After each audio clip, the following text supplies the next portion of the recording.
विदाई के समय बिंदु गाड़ी की ओर बढ़ रही थी, तभी भीगी पलकों के साथ माँ ढेर सारी नसीहतें दे रही थी। अब तेरे लिए ससुराल ही तेरा अपना घर है, वहाँ सबका ख्याल रखना, सास ससुर की सेवा करना। कहते कहते उनकी रुलाई फूट पड़ी। शकुंतला बड़ी मुश्किल से इतना ही कह पाई, अपना ख्याल रखना बिंदु, और जीजी के कंधों का सहारा लेकर जोर जोर से रोने लगी। बिंदु और वीरेंद्र गाड़ी में बैठ गए। दुल्हन के लिबास में लिप्त बिंदु की हालत पर वीरेंद्र भावुक हो उठा। उसने धीरे से बिंदु का हाथ पकड़कर उसे हौसला देने का प्रयास किया। पति का स्पर्श पाकर बिंदु को बहुत राहत मिली, वरना उसे लग रहा था कि उसके सारे परिचित पीछे छूट गए हैं। 1 घंटे में बिंदु अपने ससुराल की दहलीज पर खड़ी थी। वीरेंद्र का परिवार उसके लिए अब परिचित न था। दूर की रिश्तेदारी के कारण अक्सर उनकी मुलाकात हो जाया करती थी। ऐसे ही एक विवाह समारोह में वीरेंद्र की मां अनुराधा ने बिंदु को देखा था। उसका चुलबुलापन उन्हें बहुत अच्छा लगा। बिना समय गवाए उन्होंने बात बढ़ाई और 6 महीने के अंदर बिंदु उनकी बहू बनकर उनके घर आ गई। 2 दिन तक विवाह की रस्में पूरी होती रही। तीसरे दिन वीरेंद्र बिंदु हनीमून के लिए जम्मू कश्मीर गए। दोनों बहुत खुश थे। वीरेंद्र के प्यार में खोकर बिंदु मम्मी से बिछड़ने का गम भूल सी गई। हनीमून के 2 दिन बहुत सुखद बीते। तीसरे दिन बिंदु को मलेरिया बुखार ने घेर लिया। वीरेंद्र चिंतित था। तुम आराम करो बिंदु, लगता है यहाँ के मौसम में आए बदलाव के चलते तुम्हें सर्दी लग गई है। बिंदु कहती है कि मेरा बदन बहुत दुख रहा है। वीरेंद्र ने कहा, तुम चिंता न करो, मैं डॉक्टर को लेकर आता हूँ। डॉक्टर की जरूरत नहीं है, एंटी कोल्ड दवाई से ही बुखार उतर जाएगा, क्योंकि जब मुझे सर्दी बुखार होता था तो मम्मी मुझे यही दिया करती थी। मम्मी की बहुत याद आ रही है, बिंदु को बाहों में भरकर वीरेंद्र बोला तो उसने सिर हिला दिया। तो इस पे कीमती आंसू बहाने की क्या जरूरत है, अभी मम्मी से बात कर लो। बिंदु की ओर मोबाइल बढ़ाते हुए वीरेंद्र बोला, मुझे मम्मी से ढेर सारी बातें करनी है, अभी घर पर बहुत सारे मेहमान होंगे। पगली, बाकी बातें बाद में कर लेना, अभी तो अपना हालचाल बता दो उन्हें प्लीज। उन्हें मेरी तबीयत के बारे में कुछ न कहना, वरना वे मुझे देखने यहाँ आ जाएंगी। मैं मम्मी को जानती हूँ। बिंदु चहक कर बोली। मम्मी के बारे में बात कर वह अपना दुख दर्द भूल गई। वीरेंद्र ने महसूस किया कि बिंदु सबसे ज्यादा खुश मम्मी की बातों से होती है। अब बिंदु का दिल बहलाने के लिए वह बहुत देर तक मम्मी के बारे में बात करता रहा। हनीमून के दौरान पूरे 7 दिनों में बिंदु एक बार भी अपने ससुराल के बारे में कुछ नहीं पूछी। बस वह अपनी मम्मी की और सहेलियों की बातें करती रही। हनीमून से वापस लौटते हुए बिंदु बोली, वीरेंद्र, मुझे यहाँ कितने दिन रुकना होगा? तुम ये सब क्यों पूछ रही हो? अभी हमारी शादी को 10 ही दिन हुए हैं। 2 हफ्तों तक घर में बहू बनकर रहना मेरे बस की बात नहीं। मेरी मम्मी तुम्हें बहू नहीं बेटी की तरह रखेगी, तुम खुद देख लेना। बहुत अच्छी माँ है वह। तुम्हारी बहन को देखकर मुझे अंदाजा लग गया है कि वह अपनी बेटी को किस तरह रखती है। मुंह बनाकर बिंदु बोली, हम यहाँ से चलकर 2 दिन एमपी रहेंगे, उसके बाद मुंबई चले जाएंगे तुम्हारे मम्मी पापा के पास। वहाँ से जब तुम चाहोगी तभी वापस आएंगे। ना चाहते हुए भी मजबूरी में बिंदु ने वीरेंद्र की बात मान ली। एमपी में वीरेंद्र के परिवार वालों ने बिंदु की खूब खातिरदारी की।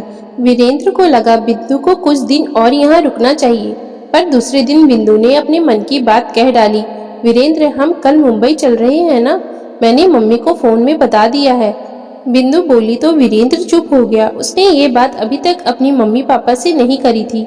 वह तुरंत पानी पीने के बहाने वहां से हटकर किचन में आ गया और धीरे से मम्मी से बोला, मम्मी, बिंदु कल अपने मायके जाना चाहती है, आपकी इजाजत हो तो?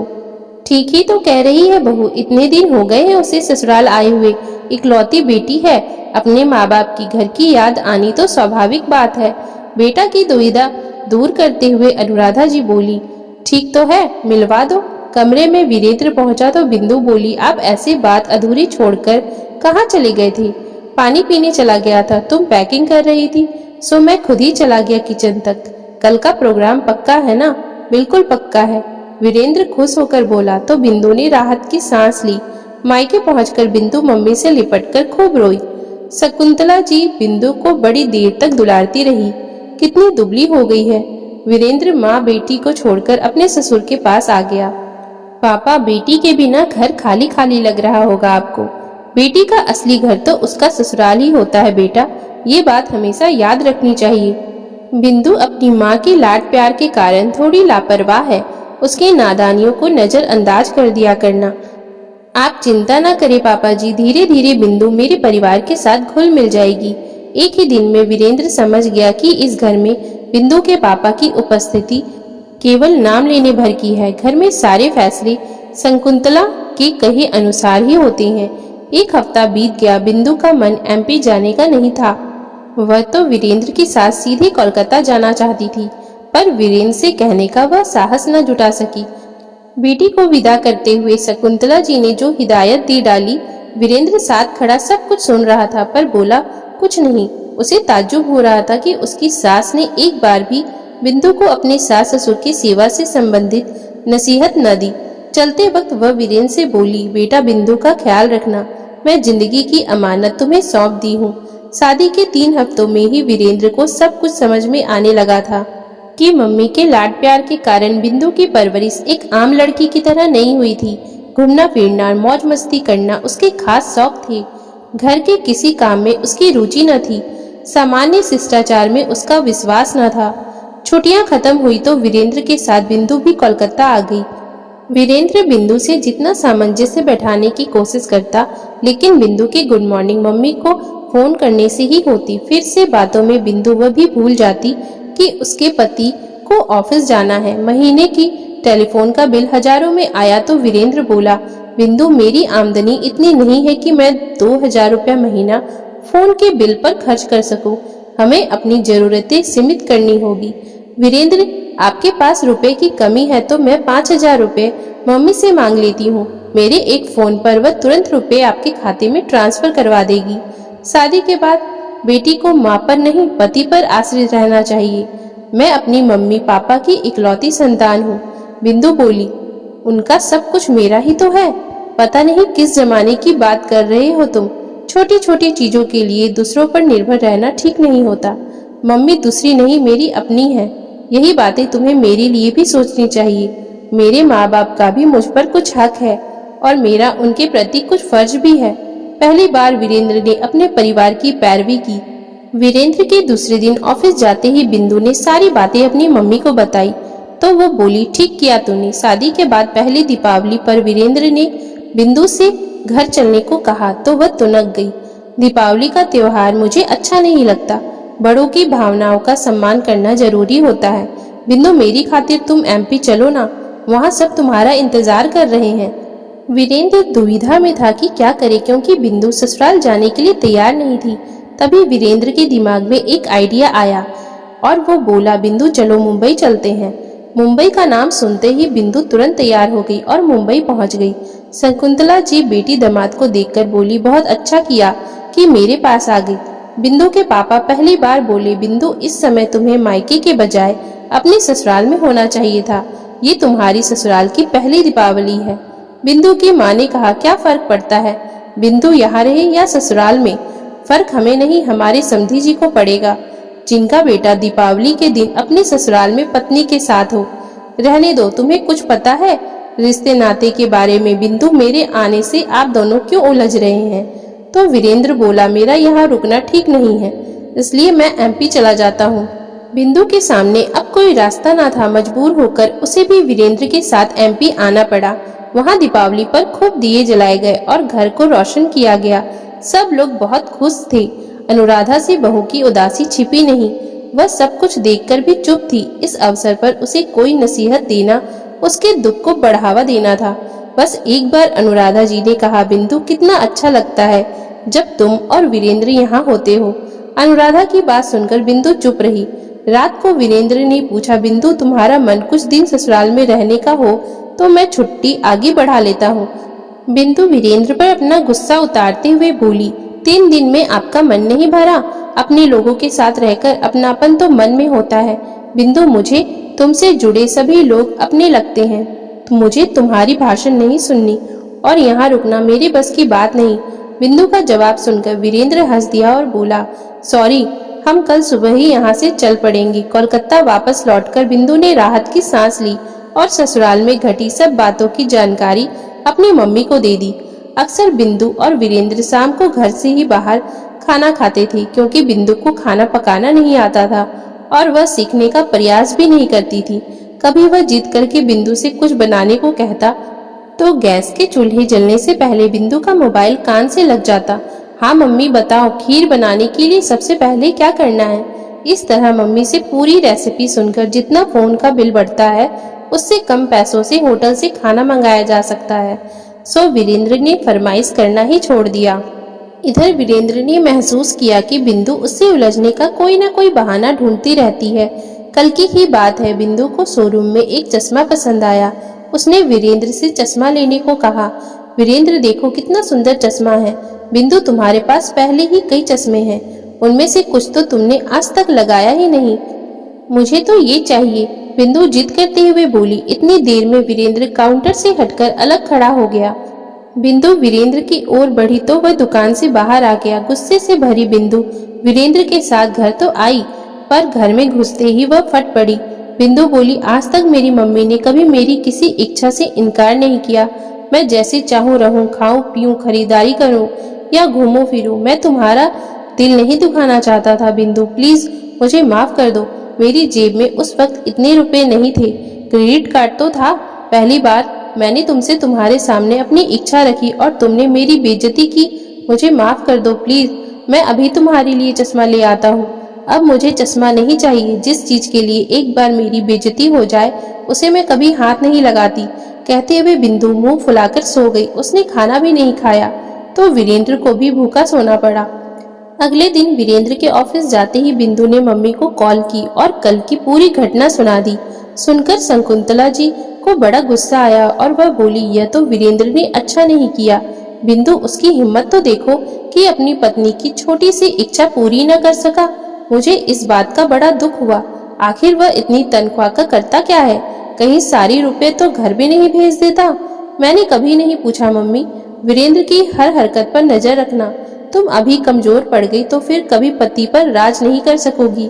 मम्मी के कहे अनुसार बिंदु ने वीरेंद्र की गतिविधियों पर नजर रखनी शुरू कर दी, पर ऐसा कुछ हाथ न लगा जिसके लिए वीरेंद्र पर हावी हुआ जा सके।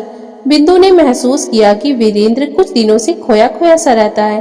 पत्नी की इच्छा के खिलाफ उसने कभी माँ बाप से मिलने की इच्छा जाहिर नहीं की। उसे यकीन था उसका प्यार और धैर्य एक दिन बिंदु को बदल देगा, लेकिन 1 साल गुजर गया पर बिंदु के व्यवहार में कोई फर्क न था। अपनी सास से वह वीरेंद्र के अनुरोध पर 10 से 15 दिनों में 1 आध मिनट के लिए बात कर लेती। हाँ, अपनी मम्मी से सुबह शाम नियम से बात करना वह कभी नहीं भूलती थी। एक दिन वीरेंद्र ने बिंदु को बताया कि उसके ऑफिस का माहौल कुछ ठीक नहीं चल रहा है। यही हाल रहा तो एक दिन वापस घर जाना पड़ेगा। ये सुनकर बिंदु अंदर ही अंदर कांप गई कि कैसे रहेगी वह सास ससुर ननद देवर के बीच। सुबह शाम खाना बनाना और घर की देखभाल करना उसके बस की बात न थी। अब भी वह कई बार 9 बजे सोकर उठती थी। वीरेंद्र कभी विरोध नहीं करता, चुपचाप चाय पीकर ऑफिस चला जाता। वीरेंद्र की कही बात बिंदु ने तुरंत अपनी मम्मी को बता दी। यह तो बड़ी बुरी खबर है बिंदु, तुम वीरेंद्र के साथ मुंबई आ जाओ। वीरेंद्र ना माना तो इसके लिए आप कोई उपाय करो ना मम्मी। अच्छा सोचकर बताती हूँ। शकुंतला ने फोन को रख दिया। शाम को वीरेंद्र के आने से पहले शकुंतला ने बिंदु को फिर से फोन किया। बिंदु, तुम्हारी बातों ने मुझे बड़ा विचलित किया है। ससुराल में कैसे रहोगी जीवन भर? मैं एक तांत्रिक को जानती हूँ, उसके पास हर समस्या का उपाय है। वह हमारी समस्या चुटकियों में हल कर देंगी। ठीक है मम्मी, कल सुबह बात करूंगी।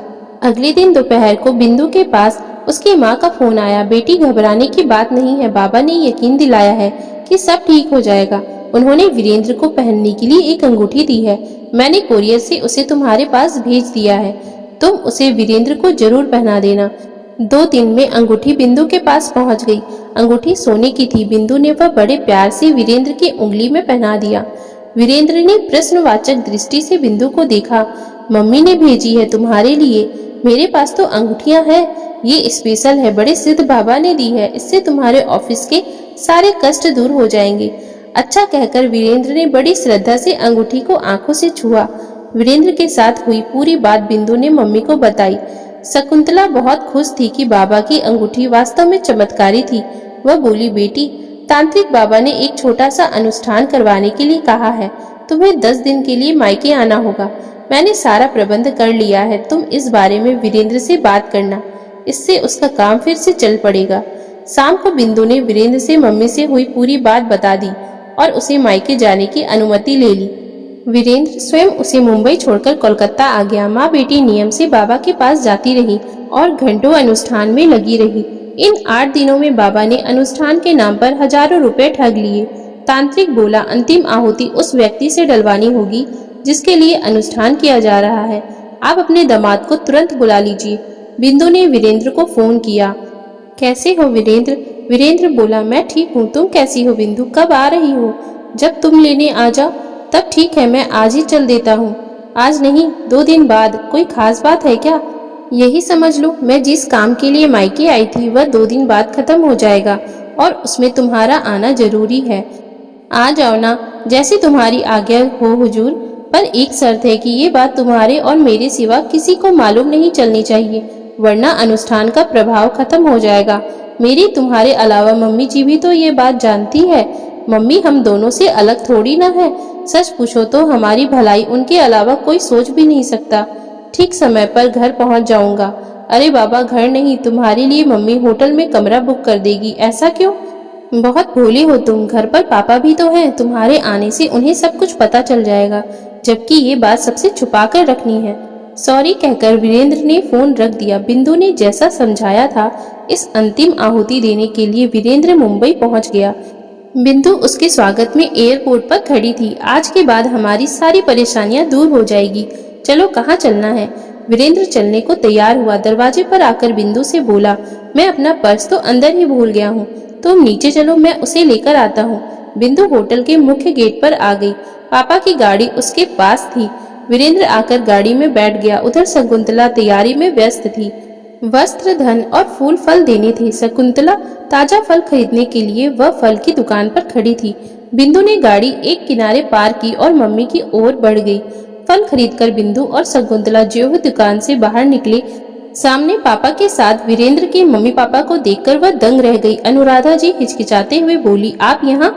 हम लोगों का यहाँ आना आपको अच्छा नहीं लगा? नहीं नहीं, ऐसी बात नहीं, असल में एक जरूरी काम से हमें जाना है। आप चलिए। बिंदु रुको, मेरी मम्मी को जरूरी काम नहीं बताओगी? बिंदु चुप रही तो वीरेंद्र बोला, मैं बताता हूँ पूरी बात। मम्मी जी बेटी के मुंह में अंधी होकर क्या कर रही है ये इनको खुद पता नहीं। तुम लोगों की पोल मैं यही खोल दूं या तुम्हारे घर जाकर सब कुछ बताऊं? ये क्या कह रही हो वीरेंद्र? क्या हुआ बेटा? बिंदु के पापा ने पूछा। ये आप अपनी पत्नी और बेटी से पूछिए भाई साहब, जो रात दिन मेरे घर को बर्बाद करने की साजिश रचते रहे। शकुंतला बोली, बहन जी मेरी इज्जत का कुछ तो लिहाज कीजिए, घर चलकर बात करते हैं। बिंदु के पापा हाथ जोड़कर अनुराधा जी से अनुरोध किया। उन्होंने पूछा, मांजरा क्या है? शकुंतला, ये क्या बताएंगे, मैं आपको बताती हूँ। अनुराधा जी बोली, शादी के दिन से ही आपकी बेटी ससुराल में नहीं रहना चाहती थी। वह अपनी हर इच्छा वीरेंद्र पर लाती रहती थी और उसके मना करने पर आत्महत्या की धमकी देती है। बेचारा वीरेंद्र क्या क्या करता, चुपचाप सब कुछ सहन करता है। ये हर बात अपनी मम्मी को बताती और आपकी पत्नी बेटी बिंदु को उल्टी शिक्षा देती ताकि बेटी को ससुराल में रहकर कुछ करना ना पड़े। ये सच नहीं है? शकुंतला बोली।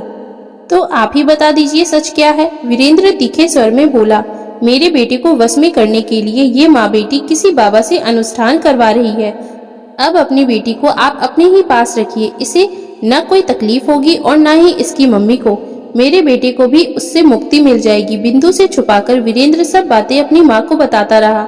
मेरे समझाने पर उसने बिंदु की हर बात स्वीकार कर ली। मुझे उम्मीद थी कि बिंदु को एक दिन अपनी गलती का एहसास जरूर होगा, पर वह दिन देखना शायद हम लोगों की किस्मत में ही नहीं था। हम जा रहे हैं, आप अपनी बेटी को अपने पास रखिए। अब हम इसकी हरकतों से तंग आ गए हैं। अगर इसे वापस मायके भेज देते तो किसी को हमारी बात का यकीन न होता, तब हमें ही दोषी ठहराते। आज सब कुछ आप अपनी आंखों से देख सकते हैं। वीरेंद्र के पापा बोले। अनुराधा पति व बेटे के साथ जाने लगी तो बिंदु के पापा ने उनके पैर पकड़ लिए। भाई साहब, इसमें आपका कोई दोष नहीं है। शकुंतला जी ने ही मुझे घर का मुखिया समझा ही नहीं। पहले ये खुद मनमानी करती रही, अब यही सब अपनी बेटी के साथ दोहरा रही है। वीरेंद्र उनसे हाथ जोड़कर बोला, पापा जी ससुराल में बिंदु को रहना है, इसमें आप और हम क्या कर सकते हैं? पर बिंदु ने कभी आपको पिता होने का ओहदा नहीं दिया। जो लड़की पिता को कुछ न समझे वह ससुर को क्या समझेगी। अभी हम जा रहे हैं, बाकी निर्णय तो बिंदु को लेना है। वीरेंद्र अपने मम्मी पापा के साथ वहां से वापस चला आया। ससुराल वालों से जलील होकर बिंदु बड़ी आहत थी। शकुंतला की समझ में नहीं आ रहा था कि क्या करे। वीरेंद्र अपने मम्मी पापा के साथ मिलकर ऐसा खेल खेलेगा, इसकी बिंदु और शकुंतला को रत्ती भर भी उम्मीद न थी। अपने घर में ही अपने कर्मों से शकुंतला बुरी तरह लज्जित हो गई। पति के सामने उसकी हरकतों का कच्चा चिट्ठा दामाद ने खोल दिया।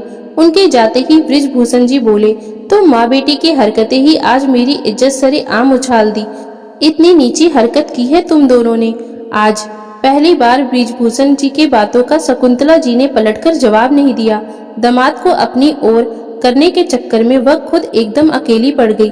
शकुंतला को गुमसुम देखकर बिंदु बोली, मम्मी जो होना था सो हो गया। शायद मेरे भाग्य में यही लिखा था। अब मैं आपको छोड़कर कहीं नहीं जाऊंगी। तुम्हारे ससुराल के दरवाजे मैं ही अपने हाथों बंद किए हैं। बेटी उन्हें खोलना मेरा ही फर्ज है, कहकर शकुंतला जी ने अपनी मुंह बोली नंद को फोन मिलाया और सारी बातें उन्हें बता दी। रागिनी भाभी की बातें सुनी तो उनके पैरों तले जमीन खिसक गई। उसने ही बिंदु का रिश्ता अपने ससुराल के दूर के रिश्ते में तय करवाया था। भाभी तुम चिंता मत करो, मैं वीरेंद्र से बात करूंगी। भाभी बिंदु को तुमने लापरवाह बनाया है तो सुधारना भी तुम्हें ही होगा। मैं सब कुछ करने को तैयार हूँ, बस बिंदु को इस बदनामी से बचा लो। तुम उसे इस बार वीरेंद्र के पास नहीं उसकी माँ के पास लेकर चलो। मैं भी वहीं पहुँच रही हूँ। शकुंतला के पहुँचने से पहले रागिनी अनुराधा के पास पहुँच चुकी थी। अनुराधा जी, बिंदु भटकी हुई है। शकुंतला के लाड प्यार ने आज उसे इस स्थिति पर ला दिया है।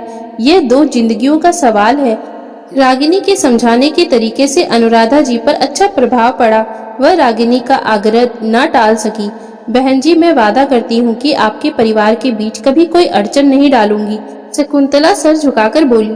तभी बिंदु बोल पड़ी, मम्मी जी मुझे आपकी हर शर्त मंजूर है। प्लीज मुझे यहीं रहने दीजिए। घर तुम्हारा ही था बेटी, पर तुमने इसे कभी अपना समझा ही नहीं। केवल पति तक सीमित होकर रह गई थी। तो भूल मुझसे हुई है मम्मी जी, तो प्रायश्चित भी मैं ही करूंगी। 6 महीने आपके साथ रहकर अपने आप को एक अच्छी बहू साबित करके दिखा दूंगी। प्लीज मुझे एक मौका दीजिए। अनुराधा जी ने शकुंतला और बिंदु को माफ कर दिया। भारी मन से शकुंतला ने बिंदु से विदा लिया। चलते समय वह बेटी को नसीहत दे रही थी, बिंदु अपने व्यवहार से सबको खुश रखना, सास ससुर की सेवा करना। आगे वह कुछ न कह सकी। सही मायने में सच्ची विदाई तो बिंदु की आज ही हुई थी। यह तो कटु सत्य है कि एक बेटी का ससुराल बसाने में एक माँ का बहुत बड़ा रोल होता है। जो माँ अपने बच्चों को जो संस्कार दी होती है, एक दिन वह उसे देखने को जरूर मिलता है। तो दोस्तों, अगर आपको हमारी आज की ये कहानी अच्छी लगी हो तो कृपया आप हमारे चैनल को लाइक, शेयर और सब्सक्राइब जरूर कर लें, जिससे हम आपके लिए और भी अच्छी अच्छी कहानियाँ लाते रहें। Thank you for watching.